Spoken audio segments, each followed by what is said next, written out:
अस्सलाम वालेकुम। उम्मीद करते हैं कि तमाम स्टूडेंट्स जो हैं वो खैरियत से होंगे।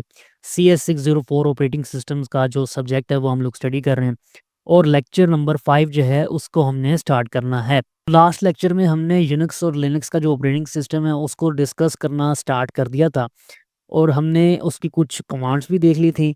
हमने बेसिक ऑपरेशंस उसके देख लिए थे, उसकी डायरेक्टरी का स्ट्रक्चर समझ लिया था कि कैसे उसमें डायरेक्टरीज़ को स्टोर किया जाता है। तो इस लेक्चर में हम लोग यूनिक्स एंड लिनक्स को मज़ीद अब ब्राउज़ करने वाले हैं और उसमें मज़ीद जो कमांड्स हैं हमारी, कौन-कौन सी कमांड्स हम यूज़ कर रहे होते हैं, या जो जनरल कमांड्स हैं वही आप लोगों को यहाँ पर बताई जाएँगी। कोई बहुत ज़्यादा डिटेल में हर कमांड नहीं आपको बताई जा रही।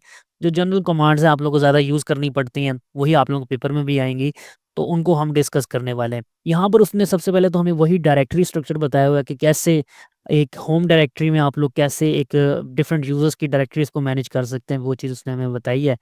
और उसके बाद उसने कहा कि आप लोग अगर एक डायरेक्टरी के अंदर जितने भी कंटेंट्स हैं, जितनी भी फर्दर आगे डायरेक्टरीज़ हैं, उनको अगर डिस्प्ले करवाना चाहते हैं, यानी कि एक फ़ोल्डर के अंदर जितने भी सब फ़ोल्डर्स हैं, उनको देखना चाहते हैं कि कौन-कौन से हैं, तो उसके लिए हम एलएस की कमांड का यूज़ करते हैं। ये हमने लास्ट लेक्चर में देख लिया था।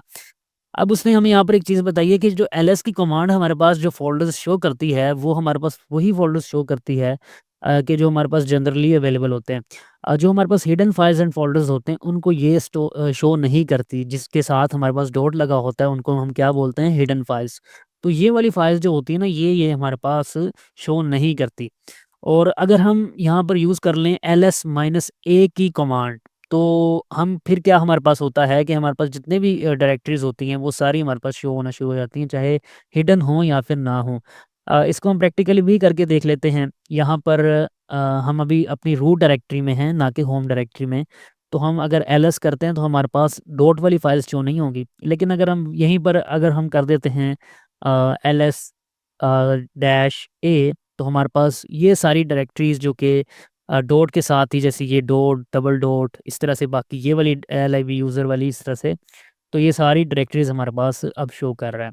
और अगर हम चाहते हैं कि हमारे पास एक फ़ाइल जो है या एक डायरेक्टरी जो है उसके अंदर जितनी भी फाइल्स हैं उनकी सारी डिटेल्स शो हों, फाइल्स का सारा डेटा शो हो कि वो वाली फ़ाइल जो है वो कितने एमबी की है, उसका साइज़ क्या है, कब लास्ट मॉडिफ़ाई हुई थी, किसने मॉडिफ़ाई की थी, वो कौन था, उसको कितने लिंक्स चाहिए ऑपरेट करने के लिए, ये सारी डिटेल जो है ये हमारे पास ls-1 या ls-1 इस कमांड के थ्रू हमारे पास ये डिटेल आ जाती है। अब इसमें हमारे पास उसने बताया हुआ है कि हमारे पास यहाँ पर 1, 2, 3, 4, 5, 6, 7, 8 और 9, तकरीबन ये 9 फ़ील्ड्स हमारे पास होती हैं, जो कि उस फ़ाइल के हवाले से हमें डिटेल बताती हैं। सबसे पहले वाला जो हमारे पास होता है वो हमारे पास अ, ये जो 2 चीज़ें हैं ना पहली फ़ील्ड की, ये हमारे पास क्या बताती हैं, एक तो उसकी फ़ाइल टाइप क्या है, ये जो पहला कैरेक्टर है उसकी टाइप बताता है, डेटा टाइप है या रीड ओनली है, ये क्या चीज़ है।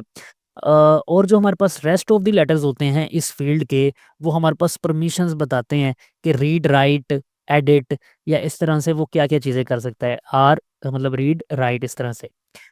तो उसके बाद जो हमारे पास सेकंड फ़ील्ड होती है वो हमारे पास बताती है कि नंबर ऑफ़ हार्ड लिंक्स कितने हैं उस फ़ाइल की तरफ, उस फ़ाइल को डायरेक्टली एक्सेस करने के कितने तरीके हैं। तो ये जो हमारे पास फ़ाइल है, इसको एक्सेस करने के कितने तरीके हैं, 3। इस तरह से बाकी दूसरी वाली को 1 है। इस तरह से हमारे पास हार्ड लिंक्स का नंबर सेकंड फ़ील्ड बताती है। तीसरी फ़ील्ड हमारे पास ओनर बताती है कि उस फ़ील्ड का उस सॉरी फ़ाइल का ओनर कौन है, किसने उस फ़ाइल को क्रिएट किया है। तो वो हमारे पास ये यूज़र है जिसने वो फ़ाइल क्रिएट किया। उसका फिर ग्रुप बताया जाता है कि वो किस ग्रुप से है, यानी कि उसकी पेरेंट डायरेक्टरी क्या है उस यूज़र की, वो हमारे पास आ जाती है। क्योंकि हम एक होम डायरेक्टरी के अंदर कई सारी डायरेक्टरीज़ और उसके अंदर फिर अपनी जो है वो डायरेक्टरीज़ जो हैं वो फर्दर क्रिएट कर सकते हैं और उसके अंदर जाके भी हम यूज़र्स डिफ़ाइन कर सकते हैं। लाज़मी नहीं है कि हम यूज़र्स को जो है वो अपनी होम डायरेक्टरी में डिफ़ाइन करेंगे। ये चीज़ हमने लास्ट लेक्चर में देखी थी। अच्छा, उसके बाद फिर हमें नेक्स्ट जो फ़ील्ड होती है वो हमें साइज़ बताती है कि फ़ाइल का साइज़ कितना है।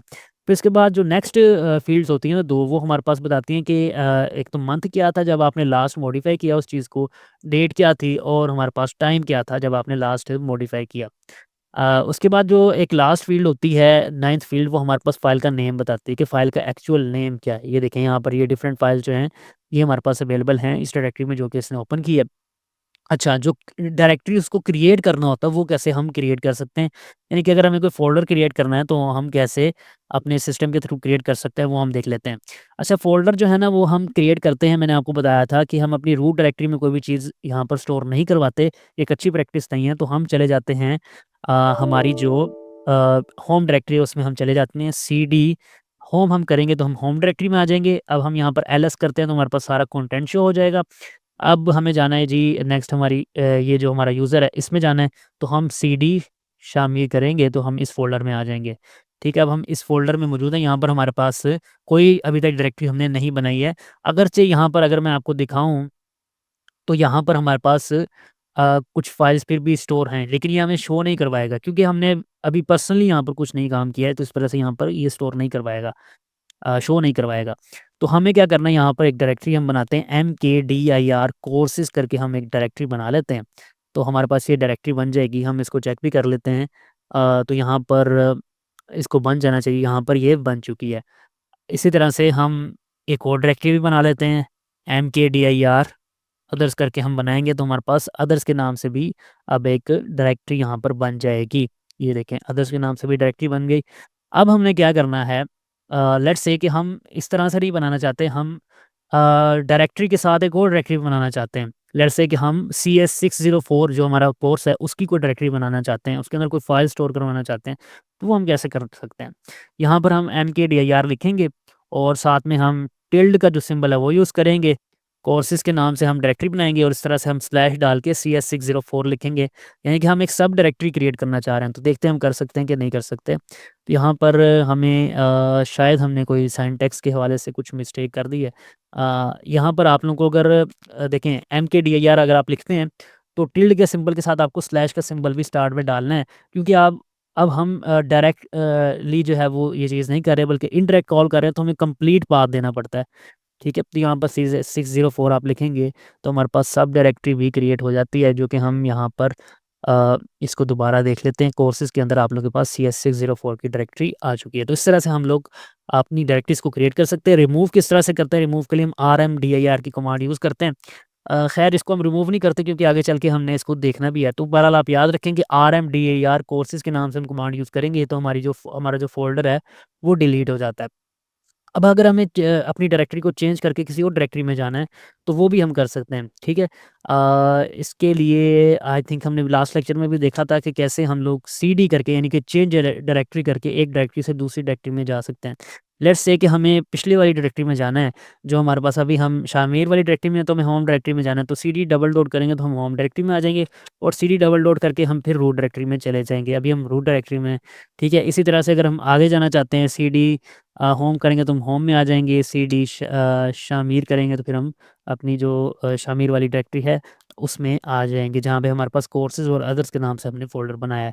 तो इस तरह से आप लोग कोई प्रॉपर पाथ नेम देकर भी ये काम कर सकते हैं। लेट्स से कि हम डायरेक्टली जो है वो जाना चाहते हैं सीडी टिल्ड का सिंबल और स्लैश कोर्सेज़ एंड CS604, तो हम यहाँ पर डायरेक्ट जा सकते हैं CS60 के फ़ोल्ड 4 में और यहाँ पर हम जाके कोई भी एक फ़ोल्डर बना सकते हैं, कोई भी काम जो है बेसिकली वो कर सकते हैं। उसके बाद अगर हमें एब्सोल्यूट पाथ नेम चाहिए, हम जिस वर्किंग डायरेक्टरी में हैं, लेट्स से कि अभी हम CS604 में हैं ना, तो हमें एब्सोल्यूट पाथ नेम चाहिए। हम जानना चाहते हैं कि इस तक आने का जो कंप्लीट पाथ है वो क्या है, तो उसके लिए हम pwd की कमांड यूज़ करेंगे। तो उसने हमें कंप्लीट पाथ नेम यूँ बता दिया कि सबसे पहले हमारी रूट डायरेक्टरी है, फिर होम डायरेक्टरी है, फिर शामिर के नाम से फ़ोल्डर है, फिर कोर्सेज़ के नाम से, फिर CS604। तो इस तरह से हम किसी भी अपनी वर्किंग डायरेक्टरी का जिसमें हम काम कर रहे हैं, उसका एब्सोल्यूट पाथ जो है वो हम देख सकते हैं। उसके बाद कैसे किसी फ़ाइल को कॉपी किया जाता है और उसको आप कैसे किसी और फ़ोल्डर में पेस्ट करवा सकते हैं, यानी कॉपी किस तरह से किया जाता है या मूव किस तरह से किया जाता है, फ़ाइल को कट किस तरह से किया जाता है, उसको भी हम देख लेते हैं। यहाँ पर हमारे पास फ़ाइल फ़िलहाल नहीं है, यहाँ पर कोई भी जो कि हमने क्रिएट की हो, तो हम एक जो है ना फ़ाइल ले आते हैं जल्दी से। तो ये एक फ़ाइल हम यहाँ पर ले आए हैं CS604 के नाम से।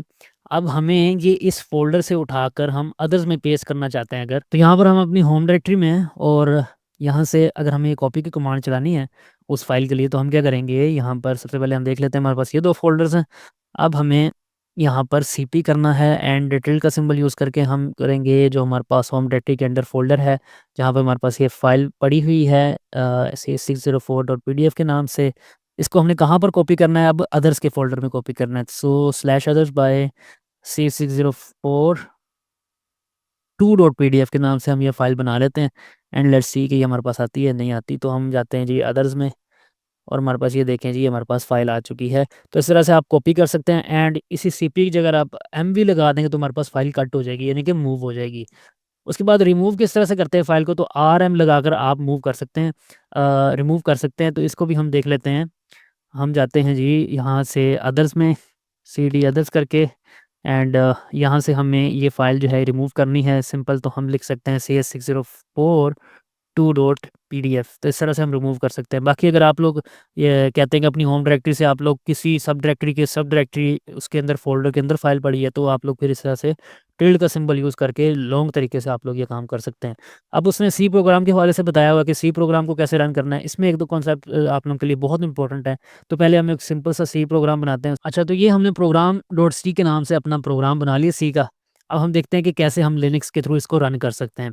तो जीसीसी की कमांड जो हम यूज़ करते हैं इसको रन करने के लिए, और ये याद रखिएगा मैंने इसको अदर्स के फ़ोल्डर में बनाया है और ऑलरेडी हम अदर्स के फ़ोल्डर में हैं, तो इसको हम डायरेक्ट चला सकते हैं, हमें टिल्ड का सिंबल लगाने की ज़रूरत नहीं है।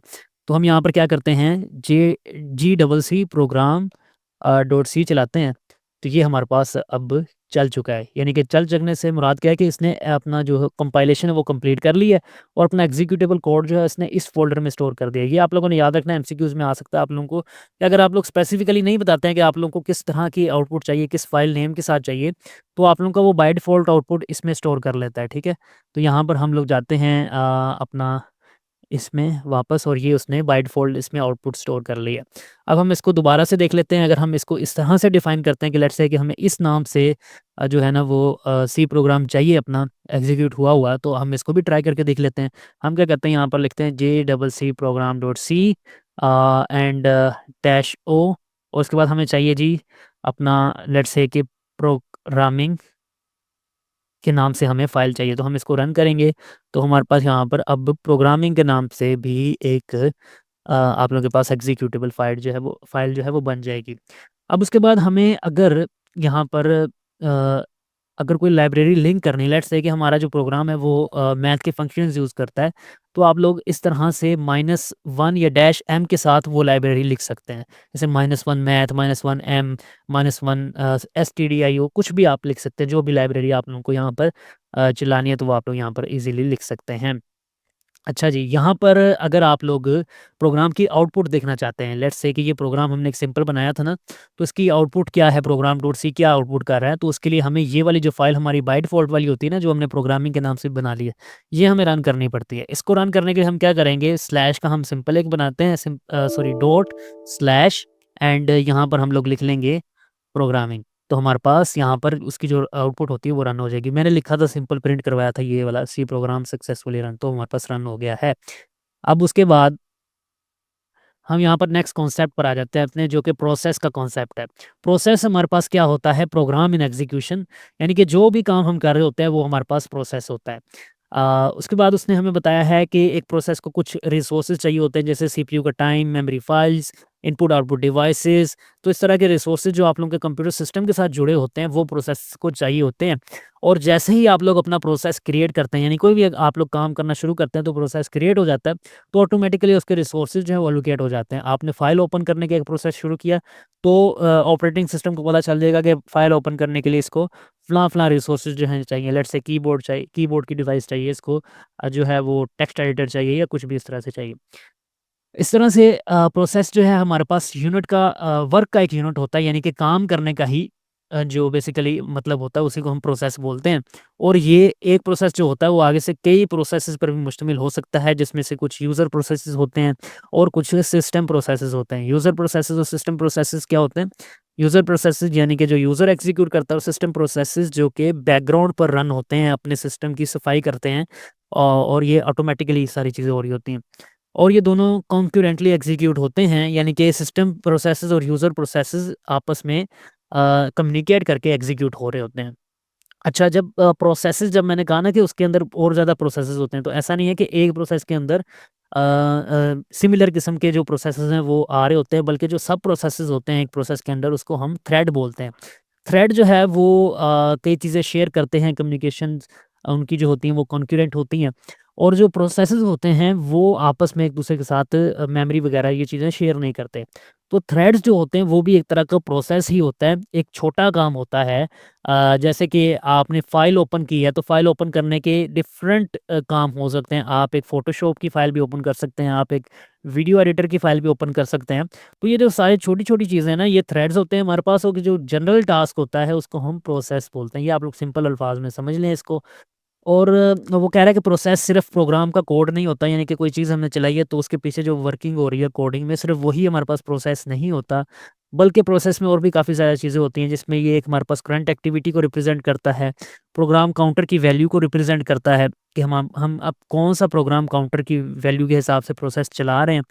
जो कि हमारे पास एक यूनिक वैल्यू होती है। प्रोसेसर का रजिस्टर होता है जिसको वो अपडेट करता रहता है रेगुलरली, उसमें डाटा स्टोर होता है। एक प्रोसेस स्टैक होता है जिसमें तमाम तर टेम्परेरी डाटा जो होता है वो स्टोर किया जाता है। तो ये सारी चीज़ें भी प्रोसेस का हिस्सा होती हैं, ना कि सिर्फ़ एक प्रोग्राम कोड होता है वो। अच्छा, उसके बाद उसने बताया कि प्रोग्राम जो हमारे पास होता है ना, जो काम हम कर रहे हैं एग्ज़ैक्टली, वो हमारे पास एक पैसिव एंटिटी होती है। जैसे कि आपकी फ़ाइल में कुछ डेटा स्टोर्ड है, तो ये हमारे पास क्या है, लेट्स से कि हम यहाँ पर अभी डिस्कस कर रहे थे ना प्रोग्राम, तो ये प्रोग्राम जो है हमारे पास, इसमें अगर कुछ डेटा स्टोर्ड है तो वो हमारे पास एक पैसिव एंटिटी है, ये हमारे पास प्रोग्राम होता है। और हमारे पास जो एक्टिव एंटिटी होती है, जो काम अभी हम कर रहे हैं, जैसे अभी मैं ये लेक्चर आप लोगों को शॉर्ट लेक्चर की सूरत में डिलीवर कर रहा हूँ, तो ये हमारे पास एक प्रोसेस है, ये एक्टिव काम है। तो इस तरह का जो एक्टिव काम होता है, वो हमारे पास क्या होता है, एक प्रोसेस होता है। उसके बाद प्रोसेसेस 2 किस्म के उसने बताए हैं, एक इनपुट आउटपुट बाउंड प्रोसेसेस होते हैं और एक सीपीयू बाउंड प्रोसेसेस होते हैं। इनपुट आउटपुट बाउंड प्रोसेसेस क्या होते हैं, जो कि हमारी डिवाइसेज़ को यूज़ कर रहे होते हैं। लेट्स से कि हमने अगर कोई टेक्स्ट लिख रहे हैं किसी टेक्स्ट एडिटर के ऊपर, तो हम वहाँ पर क्या कर रहे होते हैं कि हम अपनी कुछ डिवाइसेज़ यूज़ कर रहे हैं। हम कीबोर्ड के ज़रिए से की लॉगिंग कर रहे हैं, की स्ट्रोकिंग कर रहे हैं। क्लिकिंग करके हम कुछ ऑप्शंस को अगर सेलेक्ट कर रहे हैं, तो इसके लिए हमें कुछ डिवाइसेज़ चाहिए होती हैं। तो ऐसे प्रोसेसेस जिनके लिए आपको इनपुट आउटपुट ऑपरेशंस की ज़रूरत होती है, उसके लिए हम इनपुट आउटपुट बाउंड प्रोसेसेस की टर्म यूज़ करते हैं। और जो सीपीयू बाउंड प्रोसेसेस होते हैं, जैसे कि आप बहुत ज़्यादा लंबी वीडियोज़ एडिट कर रहे हैं या फिर तस्वीरों को एडिट कर रहे हैं, तो इस तरह के कामों में आपको इनपुट आउटपुट डिवाइसेस के साथ-साथ एक लार्ज अमाउंट में सीपीयू के रिसोर्सेज भी चाहिए होते हैं। तो ऐसे प्रोसेसेस को आप सीपीयू बाउंड प्रोसेसेस कहते हैं। जैसे कि हमें ग्राफिक मेमोरी चाहिए होती है अगर आप हाई इंटेंसिटी के काम कर रहे हैं। अच्छा, प्रोसेस जो होता है ना, वो कई स्टेट्स में होता है। हर वक़्त वो किसी न किसी एक स्टेट में होता है। या तो वो चल रहा होगा, या वो बंद हो गया होगा, या किसी दूसरे प्रोसेस का वेट कर रहा होगा। तो इस बिना पर उसने कुछ स्टेट्स बताई हैं प्रोसेस की। एक न्यू होता है कि जैसे ही प्रोसेस क्रिएट हुआ तो वो न्यू स्टेट में है। रनिंग स्टेट में जब वो एग्ज़ीक्यूट हो रहा होता है, जब वो चल रहा होता है, और जब किसी प्रोसेस का वो वेट कर रहा होता है तो वो वेटिंग स्टेट में होता है। जब वो अपनी रेडी क्यू में जाने के लिए, यानी कि प्रोसेस अगला प्रोसेस लगने के लिए रेडी होता है, तो वो रेडी स्टेट में होता है। टर्मिनेट, जब प्रोसेस अपने एग्जीक्यूशन खत्म कर लेता है तो ऑटोमेटिकली टर्मिनेट हो जाता है और उसको टर्मिनेटेड स्टेट में बोला जाता है। तो ये प्रोसेस अपनी स्टेट लाइफ साइकिल में ये सारी स्टेट्स जो हैं ये मेंटेन कर रहा होता है। यही चीज़ उसने यहाँ पर भी बताई है। अच्छा, ये प्रोसेसेस को मैनेज करने के लिए हमारे पास एक प्रोसेस कंट्रोल ब्लॉक होता है, जिसमें काफ़ी ज़्यादा चीज़ें हमारे पास प्रोसेस के हवाले से होती हैं, जो कि उसने यहाँ पर हमें बताई हुई हैं। ये सारी चीज़ें आप लोग शॉर्ट शॉर्ट में मैं आप लोगों को बता देता हूँ। सबसे पहले हमारे पास प्रोसेस की स्टेट होती है कि प्रोसेस किस स्टेट में है, न्यू में है, रेडी में है, या क्या उसकी स्टेट अभी करंट क्या चल रही है, वो हमारे पास प्रोसेस कंट्रोल ब्लॉक में हर प्रोसेस के लिए आ जाती है। प्रोसेस कंट्रोल ब्लॉक में फिर हमारे पास सेकंड चीज़ प्रोग्राम काउंटर होता है। हमारे पास के प्रोसेस जो है उसका जो करंट प्रोग्राम रन हो रहा है उसका काउंटर वैल्यू क्या है, जो उसकी यूनिक वैल्यू एक चल रही होती है वो क्या चल रही है, वो हमारे पास प्रोसेस कंट्रोल ब्लॉक में वो भी स्टोर होती है। फिर सीपीयू के रजिस्टर्स भी यहाँ पर स्टोर होते हैं कि जो डेटा हम स्टोर कर रहे हैं अपने रजिस्टर्स में, डिफरेंट रजिस्टर्स में, वो भी हमारे पास यहाँ पर स्टोर होता है। और शेड्यूलिंग इन्फॉर्मेशन कि कौन सा प्रोसेस पहले जाएगा, कौन सा बाद में, किस प्रोसेस का सब प्रोसेस पहले चलेगा, ये सारी चीज़ें जो हैं ये भी प्रोसेस कंट्रोल ब्लॉक में स्टोर होती हैं। मेमोरी मैनेजमेंट की इन्फॉर्मेशन भी यहाँ पर स्टोर होती है कि आप लोग एक आप लोग का जो एड्रेस है या प्रोसेस है, वो कौन-सी एड्रेस की स्पेस यूज़ कर सकता है कि आप कहते हैं कि एक प्रोसेस जो है वो 1042 से लेकर 1045 के दरमियान जो मेमोरी एड्रेसेस हैं ना, उनको यूज़ कर सकता है। इसके बाहर जाएगा तो वो ऑटोमैटिकली फ़ेल कंसिडर किया जाएगा। तो इस तरह से मेमोरी मैनेजमेंट की इन्फॉर्मेशन भी हमारे पास प्रोसेस कंट्रोल ब्लॉक में इंक्लूड की जाती है। अकाउंटिंग की इन्फॉर्मेशन जितनी भी हमारी सीपीयू के रिलेटेड स्टैट्स होते हैं कि आपकी टाइम लिमिट्स क्या हैं, बाहर कितना आप जा सकते हैं, नहीं जा सकते, ये सारी चीज़ें जो इन्फॉर्मेशन स्टैटिस्टिक्स होती हैं, ये भी आप लोगों की प्रोसेस कंट्रोल ब्लॉक में स्टोर होती हैं। और हर डिवाइस की इन्फॉर्मेशन कि आप लोगों के पास कौन-सी डिवाइस किस प्रोसेस के लिए यूज़ हो रही है, कितनी फाइल्स आप लोगों ने ओपन करके रखी हैं, ये सारी चीज़ें जो हैं, इसकी स्टेटस की इन्फॉर्मेशन, इनपुट आउटपुट ऑपरेशंस की इन्फॉर्मेशन, ये हमारे पास भी प्रोसेस कंट्रोल ब्लॉक में इंक्लूडेड होती है। और ये यहाँ पर उसने यही चीज़ बताई हुई है कि ये सारी चीज़ें हमारे पास ओवरऑल प्रोसेस कंट्रोल ब्लॉक मिलकर बनाती हैं। प्रोसेस शेड्यूलिंग क्या है? देखें, हम जब मल्टी प्रोसेसेस कर रहे होते हैं, बहुत ज़्यादा प्रोसेसेस को कॉन्करेंटली चला रहे होते हैं, एक ही वक़्त में चला रहे होते हैं, तो हमें उसकी शेड्यूलिंग करना बहुत इम्पोर्टेंट होता है कि कौन-सा प्रोसेस पहले चलेगा, ताकि हम इंटरफेरेंस और अपनी जो जितनी भी प्रॉब्लम्स हैं, जो कॉन्करेंसीज़ हमारे पास आ सकती हैं, वो हमारे पास ना आएँ। तो इसके लिए हम शेड्यूलिंग बहुत इम्पोर्टेंट चीज़ है जिसको हम यूज़ करते हैं। अब जब हम शेड्यूलिंग यूज़ करते हैं ना, तो हमें सेफली स्विच करना होता है एक प्रोसेस से दूसरे प्रोसेस के दरमियान। जब एक प्रोसेस ने एग्ज़ीक्यूट कर लिया, तो दूसरे प्रोसेस तक जाने के लिए आपको पहले वाले की स्टेट को सेव करना होता है और फिर उसके बाद नए प्रोसेस को लोड करना होता है। तो इस प्रोसेस को हम कॉन्टेक्स्ट स्विचिंग बोलते हैं। यही चीज़ उसने यहाँ पर बताई है कि switching the CPU from one process to another requires saving of the context of the current process and loading the state of the new process. तो करंट प्रोसेस का जो कॉन्टेक्स्ट है, जो उसने एग्ज़ीक्यूट किया, वो आप लोगों ने सेव करना है और नए प्रोसेस की न्यू स्टेट जो है उसको आप लोगों ने लोड करना है। देखिए, यहाँ पर उसने ये चीज़ बताई है कि जब पहला प्रोसेस 0 जो है वो एग्ज़ीक्यूट हो रहा था, तो सीपीयू आइडल था, ठीक है? यानी कि जब उसने एग्ज़ीक्यूट कर लिया, आप कह लें, तब सीपीयू आइडल हो गया। फिर उसके बाद वो उसकी जो स्टेट थी वो सेव हो गई और फिर प्रोसेस कंट्रोल ब्लॉक 1 जो है, प्रोसेस 1 जो है उसने अपनी स्टेट लोड कर ली और जैसे ही वो उसने एग्ज़ीक्यूट किया, तब तक क्या था, सीपीयू आइडल था। जैसे ही वो उसने एग्ज़ीक्यूट करना स्टार्ट किया, तो हमारे पास सीपीयू ने एग्ज़ीक्यूट करना स्टार्ट कर दिया। अब उसने जब एग्ज़ीक्यूट कर लिया, तो फिर उसकी स्टेट जो है वो सेव हो जाएगी और हमारे पास सीपीयू फिर से क्या हो जाएगा, आइडल हो जाएगा। तो इस तरह से ये प्रोसेसेस का जो साइकिल है कॉन्टेक्स्ट स्विचिंग का, ये हमारे पास कंटिन्यू होता रहता है। फिर उसके बाद स्केड्यूलिंग की कुछ उसने क्यूज़ बताई हैं हमारे पास, जो कि हमारे पास क्या होती हैं कि जब डेटा आता है, या तो वो जॉब क्यू में होगा, रेडी क्यू में होगा या डिवाइस क्यू में होगा। जॉब क्यू में वो प्रोसेसेस हमारे पास आते हैं कि जो नए क्रिएट किए जाते हैं कि ये जॉब्स या ये काम अभी होने वाले हैं, तो इन प्रोसेसेस को जॉब क्यू में रखा जाता है। और वो प्रोसेसेस जो कि हमारे पास मेन मेमोरी में आ जाते हैं, जो आगे जाने के लिए हम पास भी कर देते हैं कि हाँ भाई, ये प्रोसेसेस आगे जाने चाहिए।